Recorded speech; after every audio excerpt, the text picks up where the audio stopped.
Welcome to the Forest School Podcast, a show where I, Lewis, and my co-host, Wem Southerner, set out to explore a shared pedagogy. It's a space where cerebral thinking matters more than craptivities, where educational purpose outweighs pretty resources, and where inclusion is more than just a buzzword.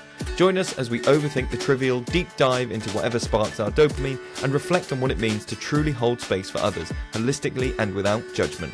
Thanks for being here. We hope you enjoyed this episode.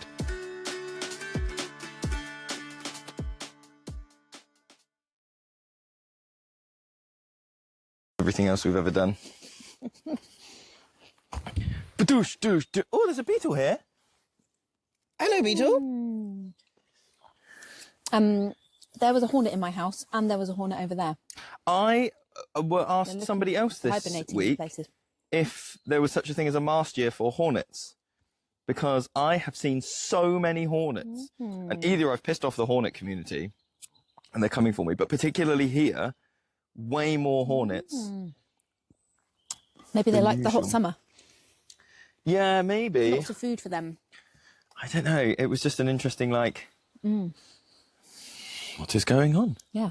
I'm very close to a song about mast year. Oh, nice. But I didn't have it ready for you, so it might have to be next time. It will have to be. I can't perform it for you now. But I've busted out the accordion.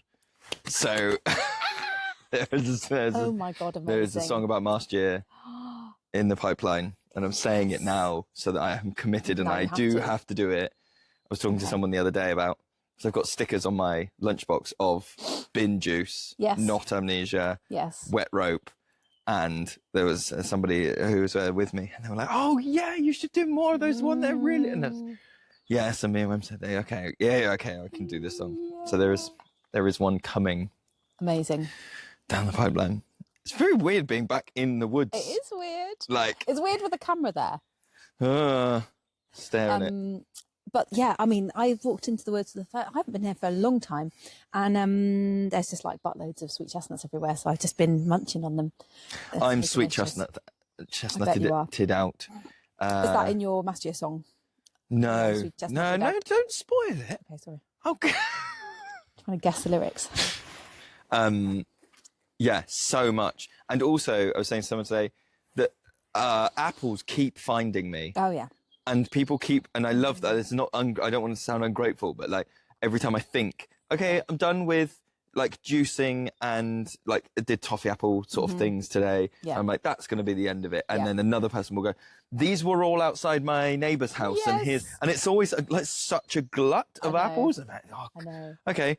I know. But I think we need to be better as a country on preserving fruit, because there's so much of it. Yeah. And I'm being given like banana boxes of apples, and I'm already like, half of this is rotten. Yeah.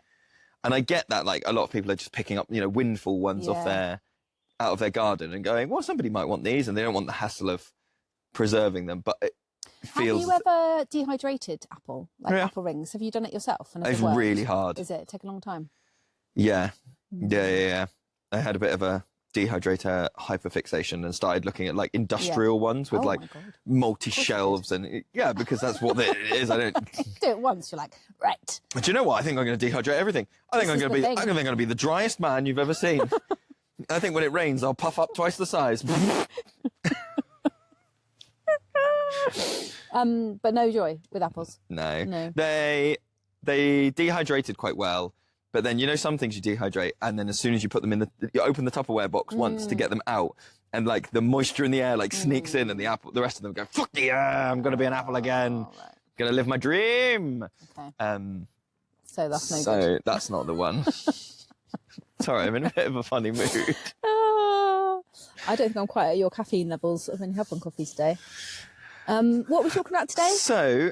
two things talking about today. That will make a horrible sound. No, it won't, because the microphone's here. I just joggled the camera with my sweet chestnuts. So we're talking about this book, The World Designed for Children. Yes, by, oh God, I'm not going to, can you attempt the company name? The Complete Works of Hibino Sakai Yuji Noshiro. And I gave it a French accent. I was interested in the accent. And Kids Design Labo. Yeah. So they're a couple of architectural companies. There's a bit at the back about talking about the team. And also I would like to talk about the great board experiment. Yes. Changed my planning Do you board. want to start with that? Yeah, I can hear some people down in the field. It sounds like they're rounding up sheep. Yeah, all right, come by. Yeah. Hurry up. That's what I think's happening. No one else will be able to hear that. It's far too far away.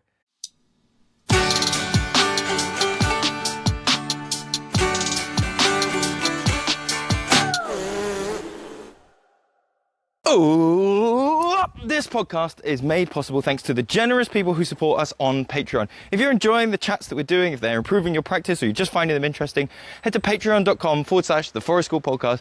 You can support us from as little as £2 a month, and it really does make a huge amount of difference to keeping the lights on, keeping our bills covered, and us being able to find the time to keep interviewing these cool people, read these incredible books, and keep providing this resource to the community. Thanks so much. Bye.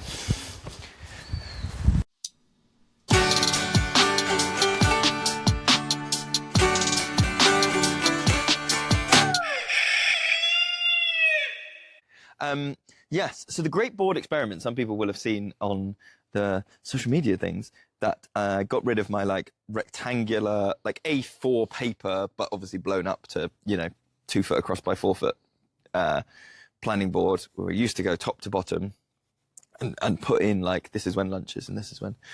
And we had that board. I reckon we've almost always had that board, or something unbelievably close to it. And I don't know exactly why, but I had a real this isn't working for me anymore. I want to do something different, and got in my head about the idea of planning using the 8 Shields models. Was that inspired by you reading Luby McNamara's book? It may well have been. Design Adventures. I think maybe that had a bit of that talks about the 8 Shield thing. So maybe that sparked something in. And you drew that, right? I drew Luby's design wheel is way over there at the back of the kitchen. Because there's something in the shape of that reminds you. Yes. Oh, definitely. So this board that I've got is like 3 or 4 foot square, and I put a big flower in the middle, and I put 8 petals off it. And the original thing that I did was I labelled the petals with the different directions, like east, south, south. Blah, blah, blah.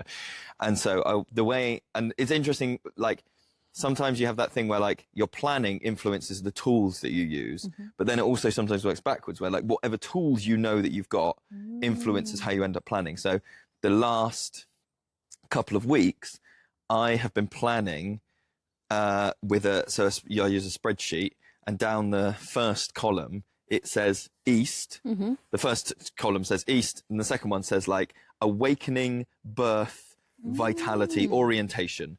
And then the next row down, it says like southeast, and then it has the energies that are associated with southeast. And so I've been planning, not thinking, because what I would typically have done is been planning, I would have had sections called like wide game to start, then a craft, then an activity, then this is a springboard that may launch here.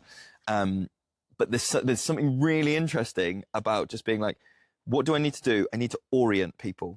And that might be with a craft, or with a game, or with a song, or with a let's go walk and look at a thing. And it's actually really broken me out of a kind of, I don't want to say a rut because that sounds negative, but like a routine of being like, this is what we always start with a wide game. Yeah. We always start, whereas it's now feels a bit more like we always get to the middle of the day and we need to do, one of the energies is like introspection, internalization, and reflection. And that's like towards the latter half of the day. I'm going, okay, so that's when I'm going to get the hammocks out, or that's when I'm going to invite some like quest writing, or with some riddles, or that's when I'm going to ask people if they want to make something out of something that we've been looking for. We're going to look for mushrooms, and then this afternoon maybe they want to do a spore print at that point in the day.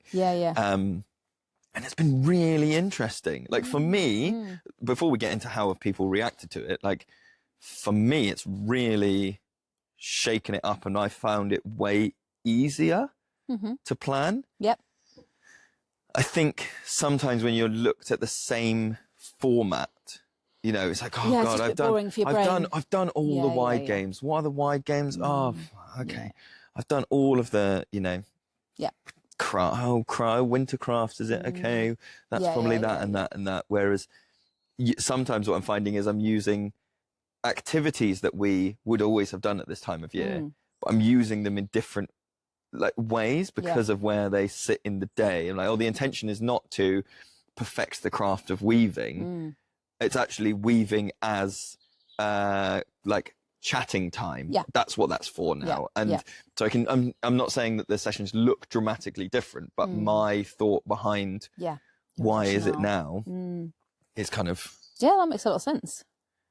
And looking at the board as I'm looking at it now, because I can see it, with all the activities going off like the spokes of a wheel, that makes so much more sense, because we would have to, I remember like literally starting any kind of group, especially like a big family session or something, and saying, these are some things we kind of might do them, or we might not, or we might do them in a different order, and like feeling like, no, when you see people reading it, go, oh yes, it's all right, little Timmy. We're going to do that next. Thingy's next. And you're like, oh no, not necessarily. That's much more representative of what a session the top-down thing sometimes looked a bit like checklisty. Like, done that, tick, done that, tick.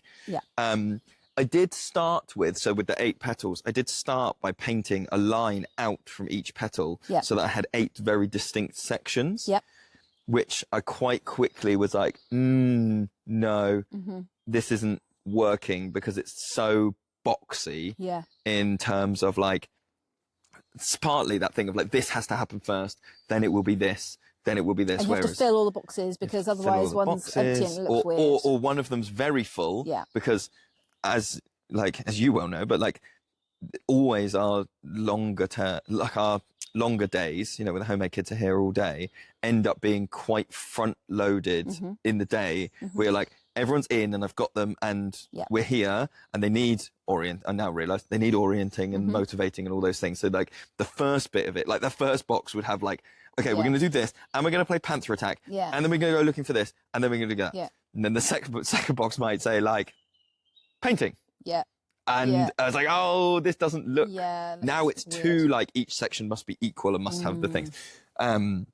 So I've taken those lines off. So now it's just a flower in the center. I have added lines that come from the east, because some people found it really difficult to see where the start was. And because I'm trying to describe this for people that aren't watching it as a video, because east obviously starts at what would be like 3 o'clock on a clock. That's not, for some people, typically where they might think, oh, we start at the top at 12, or, you know, we go down this side and then down this side. Or so I've put little lines across what is essentially the start of the session round to the end of the session. So it's just demarks like, this is where we're going to start, and the wheel kind of goes 3 o'clock, 4 o'clock, all the way around. And that's been really interesting. It's been nice to be able to put things in overlapping.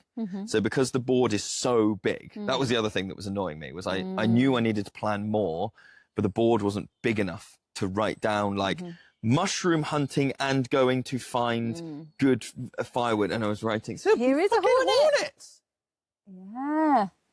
Wow. So many. So having a really big board with way too much space, actually, once I got over the kind of empty page anxiety of like, so much to refill, has been really nice, because you can layer, some things are on top of each other, some things are next to each other. And somebody actually asked me and said, well, because the first one where I'd painted the sections, obviously they run their sessions in a different way.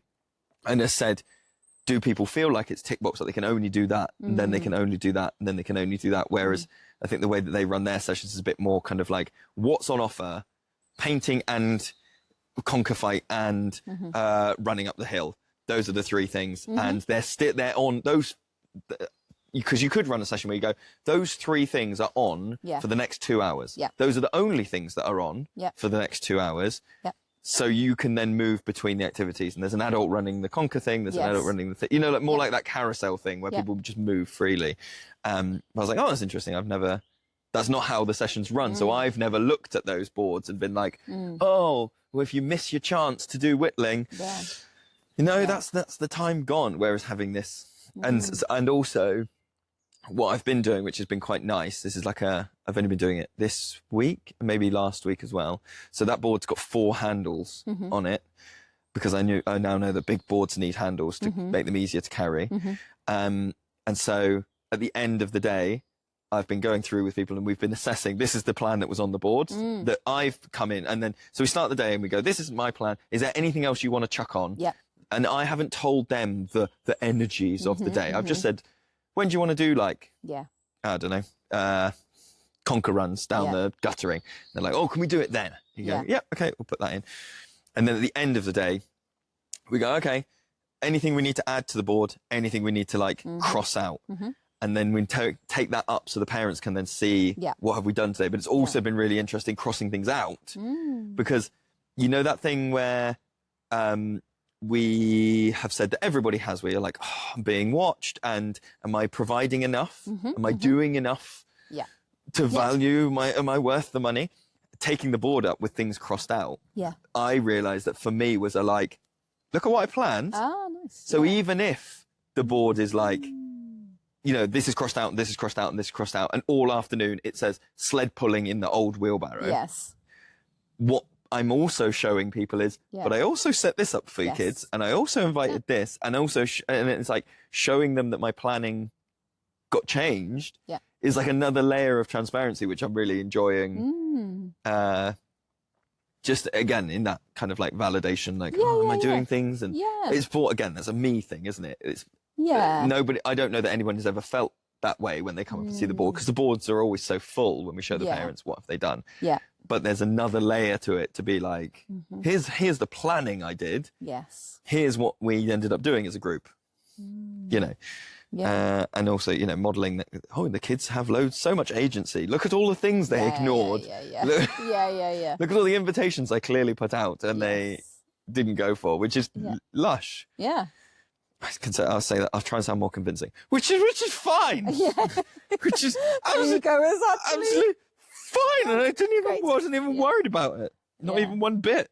I've got too many cushions. Nice. So you're going to keep it? I think I'm going to keep it. It's the way. I think at least for a little while, and also because I've painted. You can see now I've acrylic painted the petals white, and it was my poor timing, but it's allowed me a bit of freedom. I painted the outside of the petals in a colour spectrum going round, and I finished it. And I thought, it'd be nice as I'm finishing, as people are coming into the toddler group this morning, that I'm just finishing off, because it's also it's nice. And I was like, I don't like looking at the big square blackboard over and over again. But this is like a piece of art with wibbly wobbly lines and whatever. Yeah. And in my head, I forgot what children are. And so I was like, can I help? I can paint that. No, because not everybody is verbal. So some people just come up and take the paintbrush and then go, and in their heads clearly went, is it wet? And smeared all of my very delicately painted petals. And but actually, as soon as they did it, I was like, yeah, that's right. If I had made this a precious thing, I'd have kept it as a precious thing. I was actually quite glad when they kind of went. Now it's part of real life. Yeah. And when I look at it, I will remember that person. Yeah. I was that person. I've got a famous family story of my dad, I think, painting a door frame and then going, by the way, don't touch that, it's wet. And I looked him in the eye and just touched it. Yeah. Anyway. Well, that's good. Yes. And it's weird I know the point of this podcast is that we are chronic overthinkers, and that is. I saw an excellent jumper the other day. A bloke, I had to say to him, I just need to tell you, your jumper is amazing. He was like, yes. And he clearly had the same brain. He was like, yeah, it's from this place. They're amazing. They're an Australian company and they do loads. And they're really great. Tell me what the jumper is. It was an octopus with its tentacles everywhere. And then it just said overthinking. Nice. Capital letters. Yeah, I haven't tracked down the shop. Oh. He was trying to be Can really someone helpful. listening to this? Thousands of people listen to this. Can you find it and send us the link, please? So there's loads of people in Australia There you go. There you go. That listen, you should send us their thing. Huh? The overthinking octopus. Right? Okay, I'm going to tick off another accent. Now I've got look. a little... Now look. The overthinking octopus says... This is really... It's time. This is really dangerous. Really dangerous. Do you think the people from Birdwings are listening? Hi, guys. If you are, sorry. I'm really sorry for the accent. It's so bad. So...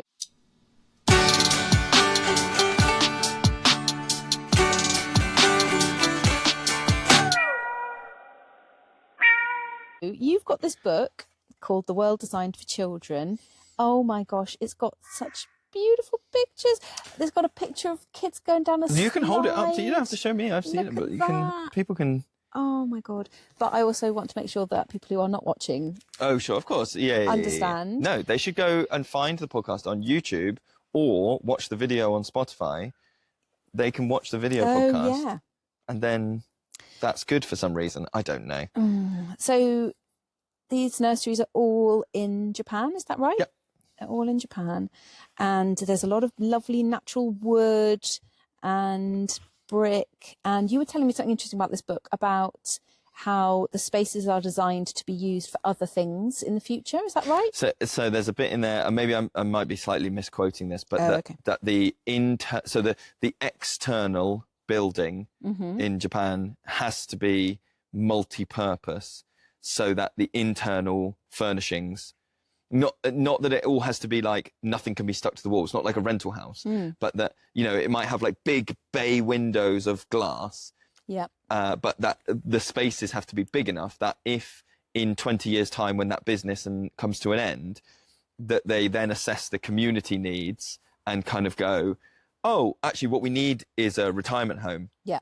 And so the things have to become a retirement home. Whereas, you know, I think sometimes here we might have more places that, like in the UK, I think we're quite good at like retrofitting weird buildings, but keeping the outside. Yeah. Like I've been to clubs in like nightclubs that are in churches. Yeah. I've been to like preschools that are in like, oh, we've got an old like World War II bomb shelter that we use as the paint room, and like, you know, but all of the spaces in here are enormous.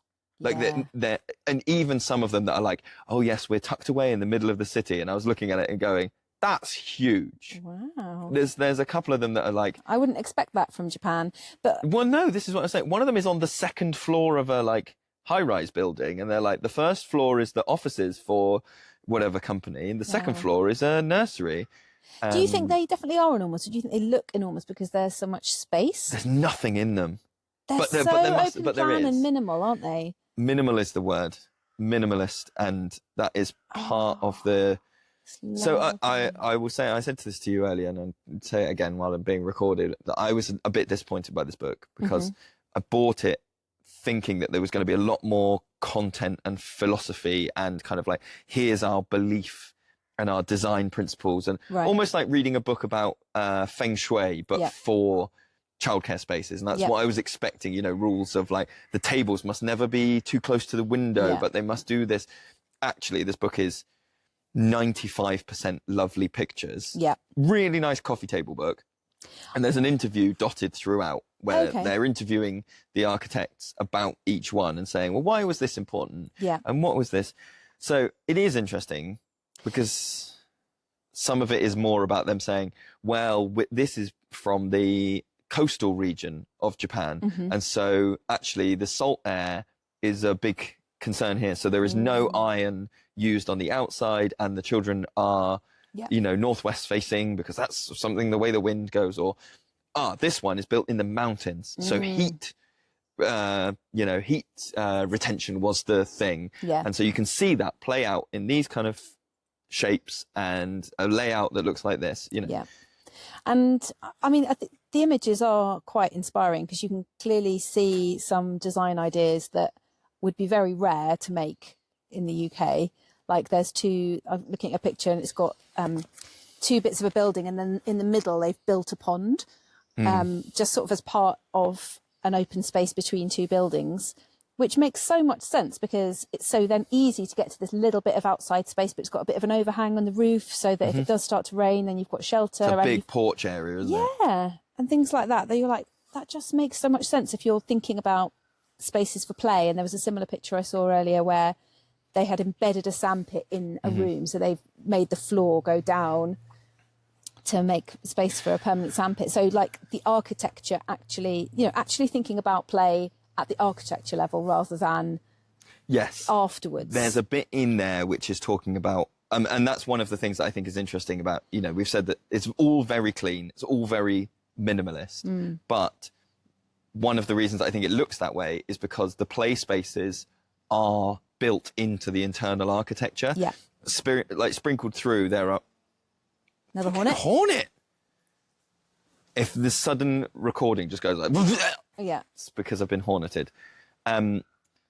So there's ones where there are like climbing frames as alternative routes to get from the first floor to the second floor. There's ones where, like you said, there's sandpits in the floor. And so one of the reasons that I realised it looks less cluttered is because the play space is the thing. It's not an extra tough tray or a bright blue in a water. Here is a prefab rectangle cuboid room, and now we put the playthings in. Now we've broken your eye line by putting an object in there, whereas this is all... And lots of them have like hidden storage. Yeah. So the walls all look like they're these beach walls, but actually the walls are further back and the whole wall is like push-in drawers or storage or... and it did make me think then that there's an interesting parallel there, I think, between that kind of idea and forest school, which in terms of we're probably more well placed than a lot of pedagogies to be like the area is the play space. 100%. Every single one of these trees is the play space. The dirt on the ground is the play space. It's not, and that clarified for me something when I was like, why don't I like seeing sometimes when it's like a natural space, but it's got tough trays or it's got loads and loads of stuff in it. And I'm like, oh, there's a balance there between, is the space what you're playing with, or are you just playing? We've said before, sometimes it's like limiting how many tree houses we build in the woods before it becomes a playground that happens to have trees in it, as opposed to you are playing in the woods and there happen to be one or two tree houses, and finding that and that will be different on every site because I think it's a really interesting way of expressing your relationship to the place, the way that decisions are made at forest school about where things are built or where things happen. I think there's like a special bit of the brain. Like I came in today, having not been here for a while, and seeing a new tree house, new to me, and secondhand, new to you, vintage. And I saw it and I was like, oh my, it feels like it's always been there. Like this is such an obvious place and it's so perfect. It just really resonated with me. It was really, and so it's really interesting to think about the bit of the brain that of whoever is thinking, like imagining that this thing could be, and it could be there. That's the place. And the combination of reasons, because it's not just, oh, well, sometimes it might be just there are three trees in exactly the right distance and proportion from each other. But other times it might be something that you probably couldn't even express, which is like quite a primal human thing about, well, actually, the treehouse that we've got already the vibe isn't quite right because it's too far away from the blah. Yeah, or vibe is actually to do with sight lines, like microclimates, access to other play spaces. Exactly. All of those things are vibe. Yeah, and the species of tree, and all of these things that we are just interpreting on a subliminal level, but is almost the ultimate expression of relationship with the place. It's like you have to vibe with the place in order to get a vibe for how you want to change it, I guess. And that's an interesting thing I think about these, because a lot of them are not changeable. When you get to, I would say, in that spectrum of like cuboid temporary classroom that has playthings put in it, forest school maybe somewhere in the middle where it's like, yes, there are resources, but also lots of natural things. We can't move where the trees are. And then these spaces, a lot of them are like, this is fixed. Everything is fixed. If you look because it is built in. But what I think is interesting is, other than sand, you're really hard pressed to find anything that looks like loose parts in this. So the whole thing, there is no opportunity for, that I can see, there is no opportunity for loose parts or for mastery. because there's such limited furniture and because the arrangements are so intentional, there is a different view, I think, on, it's almost that like the designer knows best. I wonder though, just to give a possible alternative I'm not view, saying that's true at all. That's just like a... Like there is a photo here, like as you said, the amazing storage system. So I was wondering about like whether the loose parts are there. They don't make maybe especially good photos that fit with the aesthetic of this book. If you're trying to show off architecture, yes, maybe you don't and want design, loose parts. You don't want to like, but if you walked into one of these spaces that looks really minimal and clean and beautifully organized in the middle of the day when loads of loose parts are out, would it just look completely different to these photographs and look maybe something more like we would recognize, but with less skanky carpet and less overwhelming displays? Yeah, there's less skanky carpet. There's the display. If there are displays in any of these classrooms, they're so there's minimal. no Comic Sans. I don't understand. There's no Comic Sans. How do the children learn to read? There's no laminated. Oh my God! Labels. Just as a sickening thought, imagine how uncomfortable Comic Sans Japanese would look. Just that like lovely brushstroke, but like, it would look. I guess it would look like kawaii, like whoop whoop. 100%. It's lush. I take it all back, having thought through my thing. Yeah, there's so much light in a lot of these spaces as well, and there's a huge amount of the interview where they're talking about either bringing natural things in, like houseplants and lots of natural textures, or blurring the gap between inside and out. And I know that's a thing that a lot of early years people in various countries do, where they're like, we need to blur our inside outside thing, you know, but whether it's, I've not necessarily seen it done at an architectural level so intentionally. I've seen things where it's like, we always prop open the fire door, even though we're not supposed to, because that helps the kids go in and out. Or, you know, we always keep the bay window is always open, but this is like built in, and there's a lot of them. So talking about light and stuff, almost every single one of them is a huge impetus on the children seeing all of the adults that are working there. And so some of them have open plan kitchens, because the culinary stuff in Japan is very like local. There's almost every single one of these schools, apparently, when they're built, has local produce built into the how will we cook, how will we feed the children. It comes from farms within, whatever distance. And so then the culinary stuff is all open.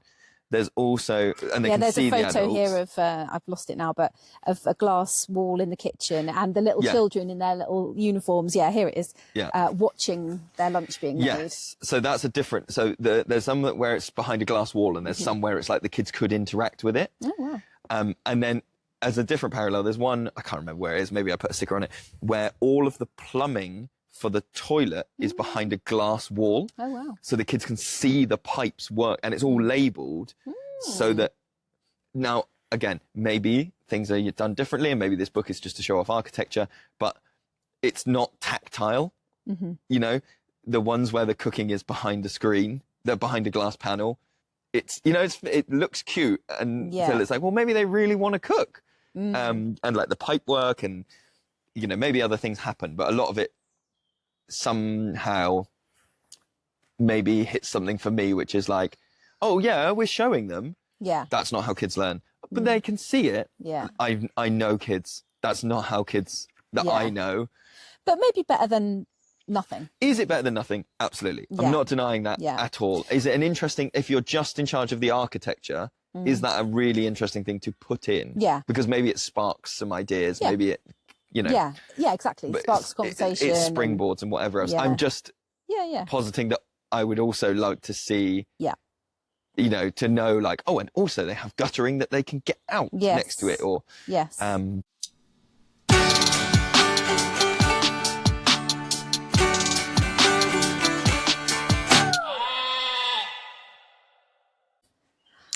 there's a whole section on like brand identity and visual Oh my God, stuff. yes. That's really interesting. And I think that would be really relevant for people who run forest schools. I think there might be something to take away here in terms of like thinking about this.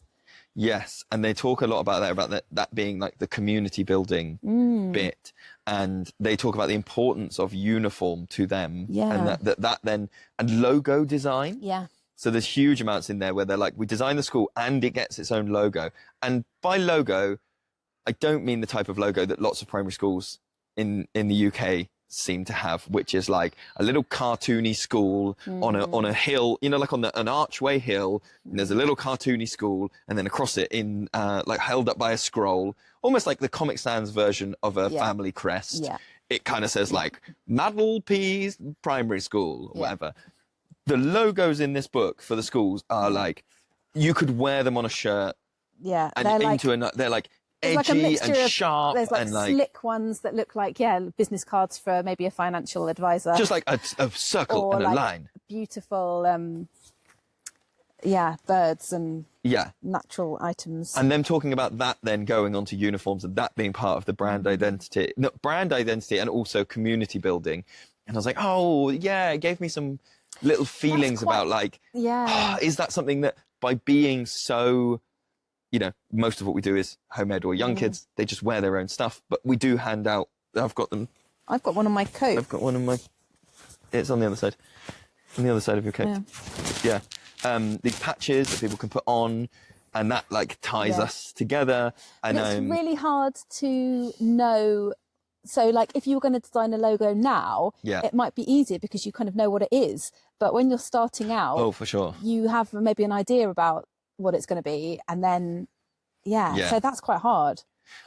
Yes, which is maybe where their logos that are quite neutral come in, because they don't, whereas I think sometimes for better or worse, and sometimes it is a good thing, sometimes we try and put a lot in our logos in this country where we're like, it also needs to convey that it's edgy and young, and not that I'm trying to put anyone's, you know, partners out of work, but like, you know, you could have many meetings in an advertising room about like, but does this shade capture the speed at which the company moves? Like it's a fucking red, right? But it did make me think about, maybe I would do it. So they're about 100 quid. If anybody wants to give me 100 quid, or if anybody makes these, I'd really like to know them. CNC branding tools, and I mean hot iron branding, so that when the kids can stand and no, excellent, so much better than the logos. No, like the longer I can leave this, the better it is. What are you on about? Right, so the hot stampers that you like do with a blowtorch, so you can get them CNC'd, so you can give them like a logo, and they will make you a hot stamp. Like that you can then put on a thing. I'm just spinning it out, but so what do you do with it? I want to brand like the benches and the table and like the signage when you come in a way that is like what's that, like a couple of inches circle. That I was like, that would be a really interesting thing to see if that tied people to the space, because if it was like, I've got this thing on me, and it's like a remind, you know, like it's one of those things when you're in school because everyone's got the logo on. And the school has got like the logo. Sorry, I can't listen to you because my brain. Right, done. No, done. I can't listen to you either. Because I've just realised that a brand is called a brand because it was branded. Yeah.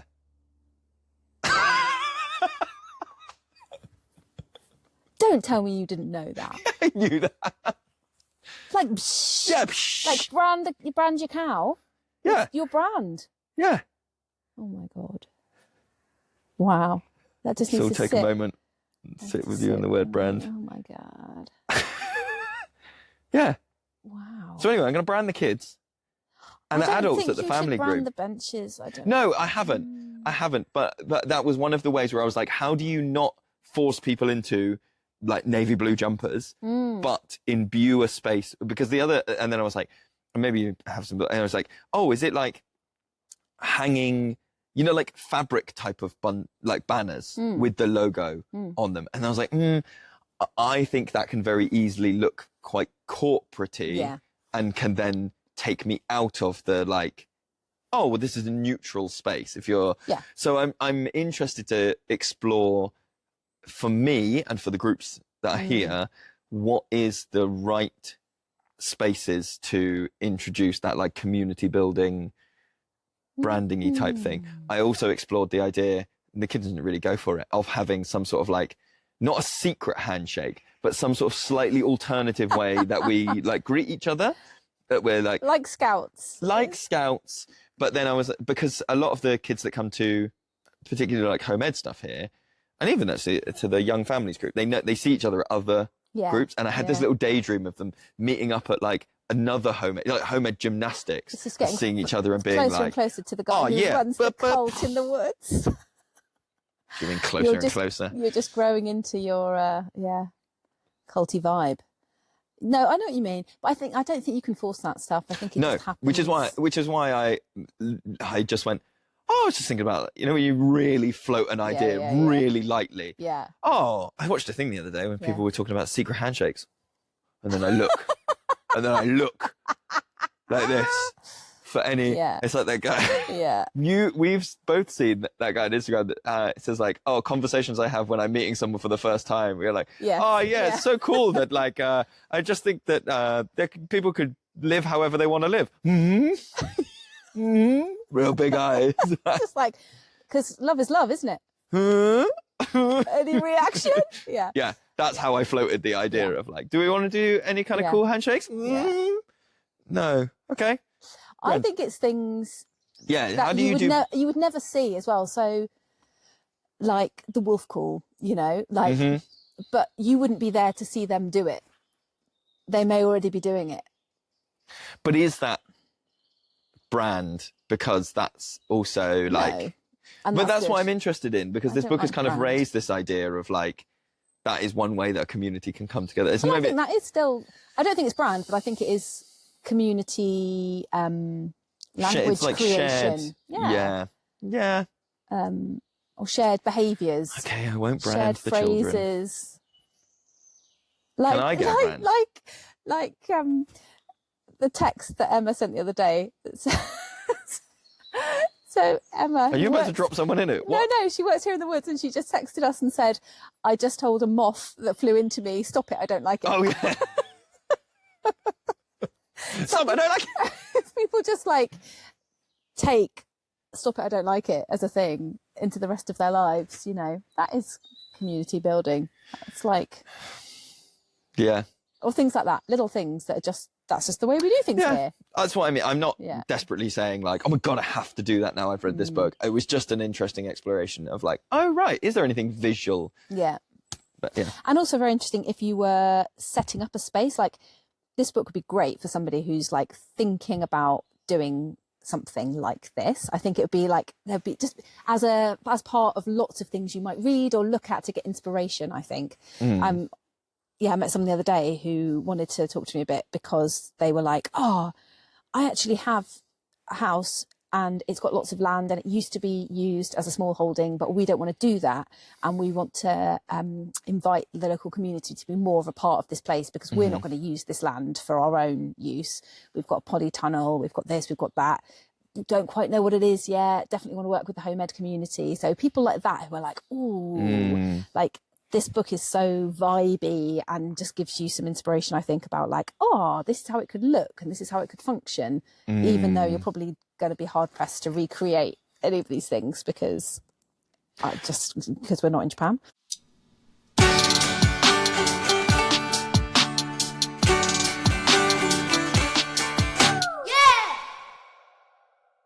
Can I tell you this is brewing, I'm going to put it together. It's a massive project, but this is the thought process that I've had. So, are you aware of ethnobotany? No. Please, could you tell people what ethnobotany is? Oh, it's people's relationship with trees and plants and fungi over time. Great.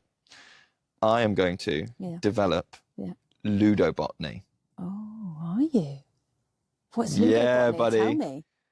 Play's relationship with plants and things. So it is partly that space design and partly like I was talking to someone the other day about that you could really then dig into like, okay, tree climbing has this kind of relationship with hazel trees. However, its relationship with beech trees is squirrels going everywhere.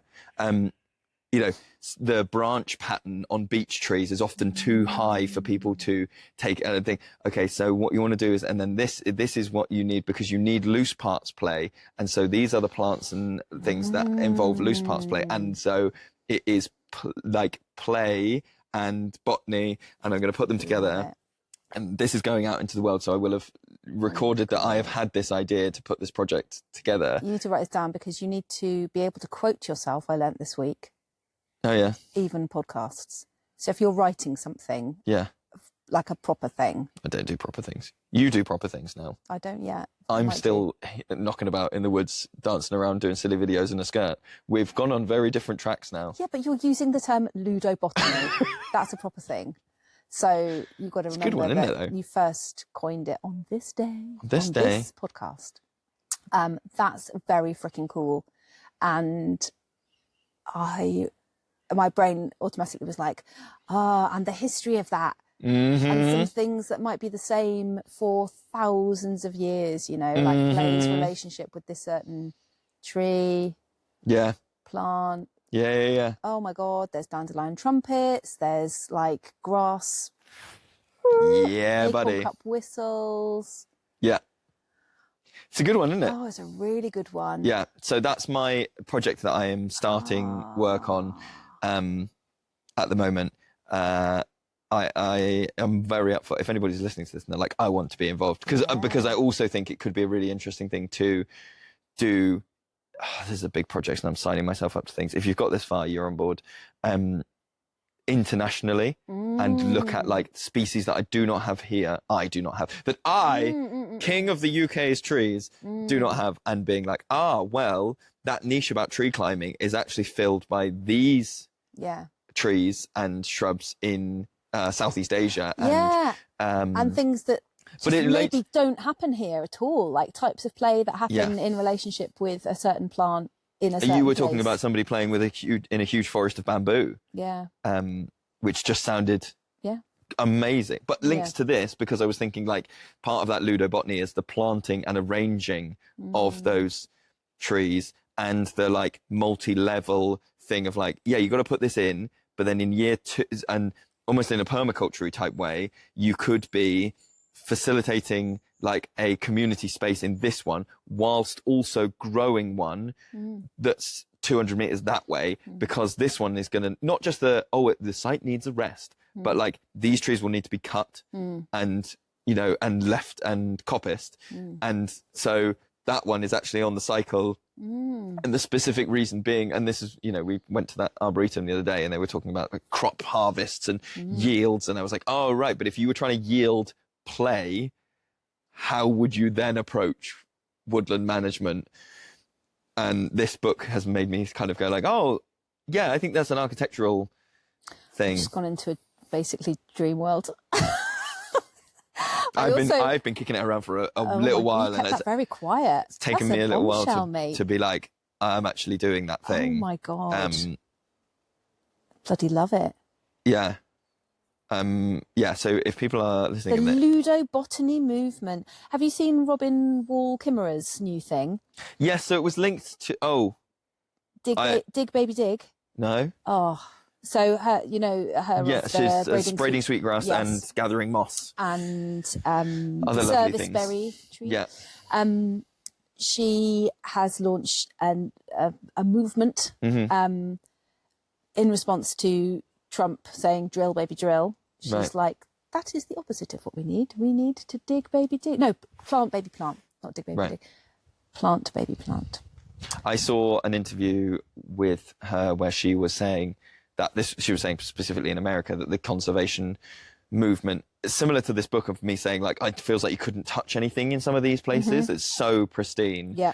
And she was saying that a lot of the conservation movement, the like natural ecology kind of movement, has become so like, don't go into the nature, don't touch it. And she was saying that she wants to set up spaces where you go to pick berries and you go to, and I was like, you're describing a forest school. Yeah. And I've always had this kind of feeling that like, yes, forest schools may not always be a net positive on the environment, this specific environment, but the ripple out of like, yes, this space was slightly overpicked of blackberries and was slightly like, you know, the trees were let to go a bit too long. But because of that, so many people have had the experience that then means that they take their kids berry picking or, you know, find good stuff. Well, they protect that space. They see the space for what it is rather than something to be concreted over or whatever. Squirrels are screaming over there. I've had people argue with me this week that noise, that...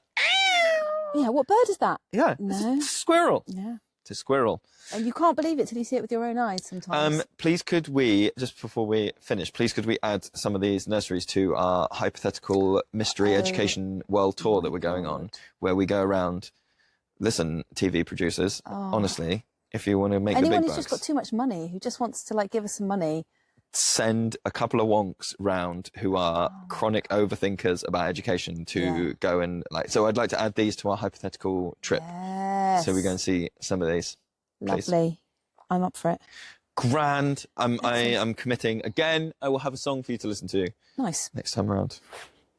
Sweet. Bye. Bye.